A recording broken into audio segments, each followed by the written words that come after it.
Thank you very much. I'm Bruce Devalier, and I am General Counsel for NADECO, and I'm honored to be part of an illustrious group such as NADECO that has a long history of trying to do the right thing and keep democracy safe, restore democracy, and restore the rule of law. And the primary question I think that should be asked, most of the people here in the audience know this, is why should we care about Nigeria? Why should the United States care about Nigeria? Why should the international community care about Nigeria?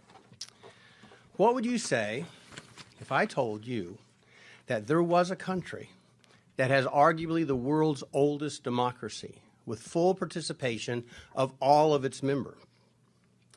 What would you say if I told you that there is a country where a group of people has the oldest written constitution featuring guarantees for individual freedom and due process in the world? What would you say if I told you there was a country that featured full participation of women in its political system, both to vote and to govern, and they started doing this when Europe was in the Dark Ages, in the 800s? What would you say if I told you there was a country that is consistently in the top 10 of oil-producing nations since the 1980s? What would you say if I told you this same country has never been openly antagonistic or antagonistic to the United States, has never been an enemy of the United States, in fact, has never been an enemy of the West? What would you say if I told you this very same country has the greatest number of doctors living in the United States of America per capita than any other nation in the world? More than England, more than Russia, more than Germany.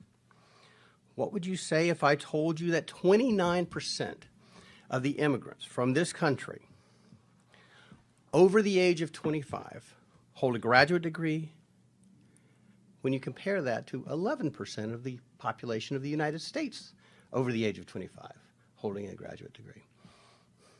This country has almost 3 times more people holding graduate degrees here in the United States, contributing to our economy and our well-being and our security. What would you say if I told you the same country has 45% of the involvement of its people, the immigrants that live here, the diaspora, in education services, and most are professors at top universities? What would you say if I told you the same country I'm talking about has they're entering the medical fields and the technological fields in a rapidly expanding rate? They're increasing the U.S. economy. They are entrepreneurs. They are making America better, building tech companies in the United States to help the people back home. Would anybody be able to guess that country was in Africa? Would anybody be able to guess that country is Nigeria? Because it is. That's Nigeria. So when you say, why Nigeria?